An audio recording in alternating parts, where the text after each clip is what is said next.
Right, okay, ladies and gentlemen, are we ready for a final act of the evening? No. Sorry, I know most of the evening I've been saying you're ready for the next act, and it's just a cue for you to cheer and applaud. That was actually a genuine question. Do you think you're ready for the final act of the evening? Because I have a funny feeling you're not. And this is the sort of legal disclaimer part of it. Do we have any Tories, any people who are ardent Brexiters, or any Trump supporters in the room? Do we have anybody here that's willing to admit to any of that shameful shite? Right, ladies and gentlemen, are you ready for your final headliner of the evening? Big eyes in the circuit, give him the love that he deserves. It's Stevie B!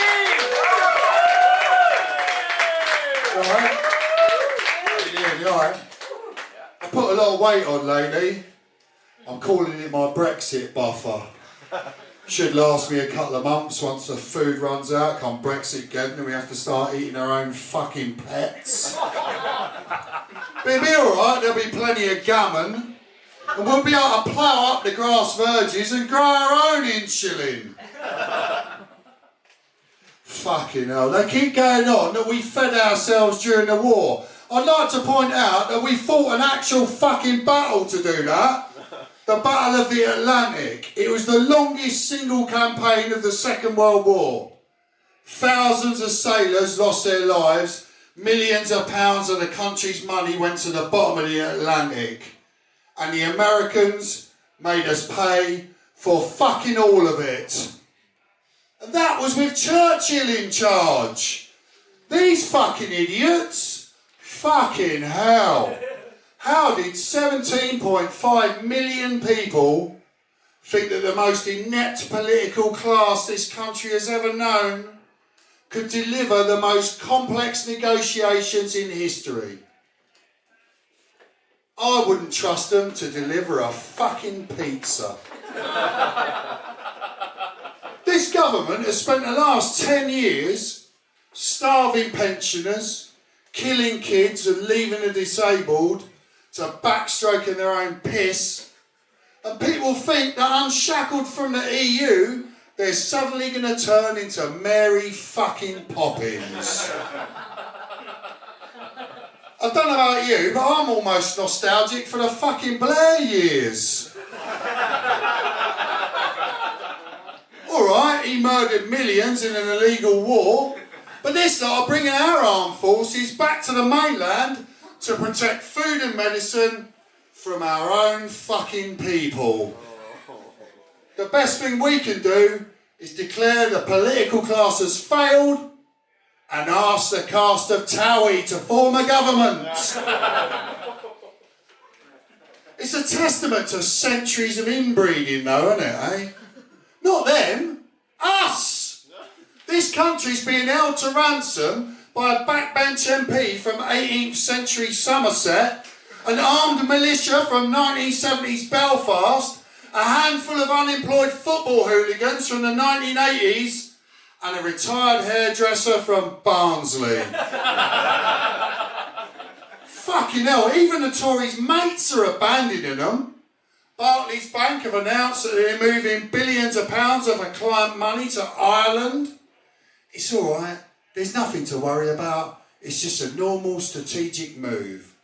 Which is like the captain of the Titanic saying, I'm just going to sit in this lifeboat for a bit. Just make sure they fucking work alright. But the Brexiteers cry it's not about money, which is good because next year a Mars bar's going to cost 15 fucking quid. It's about democracy, which is good considering this country's head of state is an hereditary title handed down through the same family appointed by God.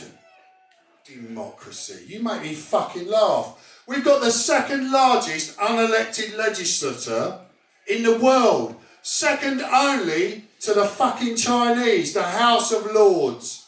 And most of those hereditary privileges were awarded when it was fine to deal with uppity natives by blowing them apart with cannons. And the funny thing is, those fucking privileged curmudgeons are often the voice of reason in this fucking country. Empire. People keep banging on about fucking Empire lately, don't they? I heard the Tories say we're thinking about Empire 2.0, which is as tasteless as Harvey Weinstein climbing back on the casting couch and starting the hashtag you next.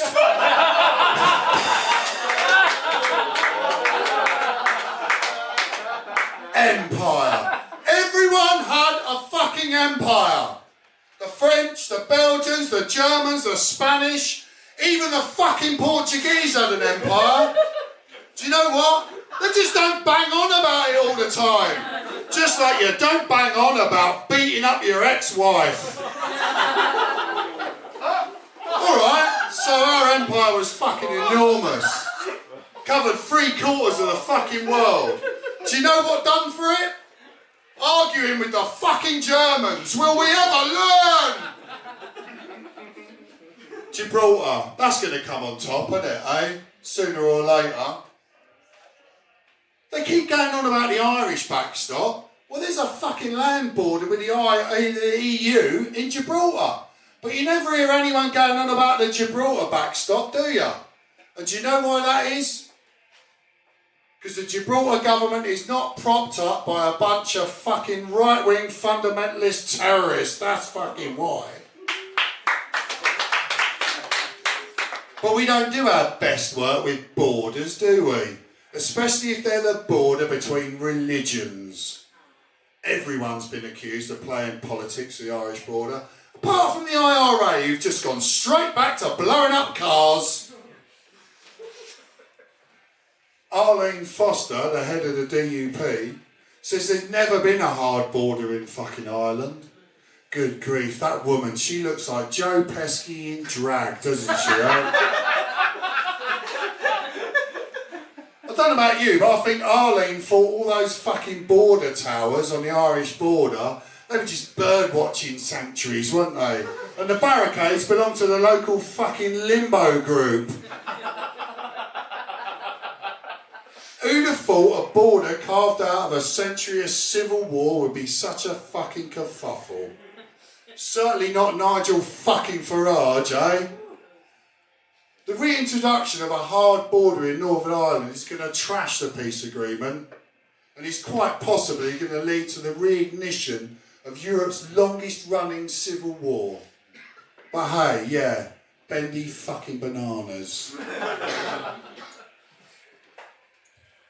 I think the best way to deal with the Irish border is to buy a minibus, fill it up with Semtex and AK-47s, give the keys to Arlene Foster and say, right, you drive to Brussels, you mad bitch, and sort it out yourself.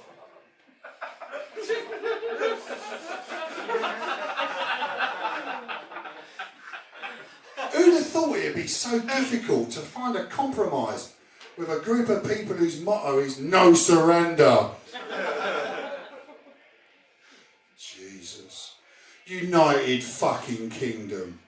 Nothing says united like one half of your country thinking the other half of your country are fucking cunts.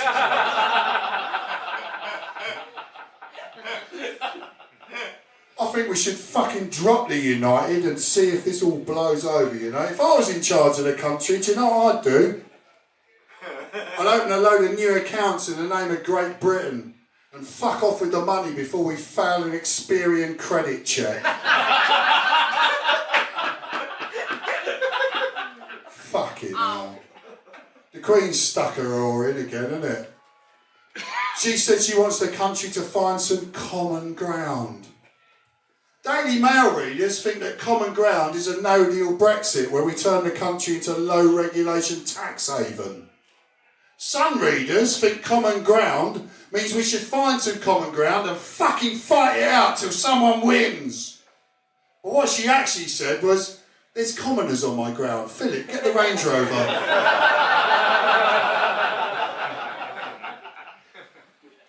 People are concerned that if we don't leave the EU on the 29th of March, there'll be French-style protests.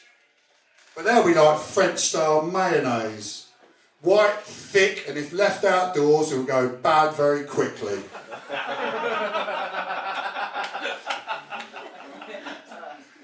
course, the French are protesting for better pay and conditions, while the British are protesting to turn the country into a Victorian theme park, where the NHS is funded by 0 hours doctors running a live organ export trade. It's not funny, is it? We're doing this to ourselves.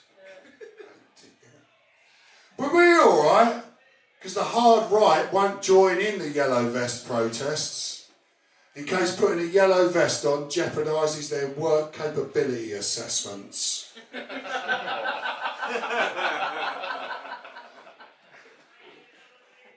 But there is good news. I went to visit my pension advisor the other day. They said if I draw all my money out now, I could probably buy enough premium cat food to keep me alive come Brexit. Cheers. I'd just like to dedicate this set. There's 2 special people died this week. First of all, I didn't know him, but he was brilliant, Jeremy Hardy. Far too young, 57. And the other one is one that someone, a lot of these people in this room know, that she was a regular here to support me, Janet Richards. She was a lovely lady, she was really full of life. A diabetic, suffering with lots of heart conditions. She only had one leg and she died 6 weeks after the government declared her fit for work. So cheers for that. Anyway, have a good night. Cheers.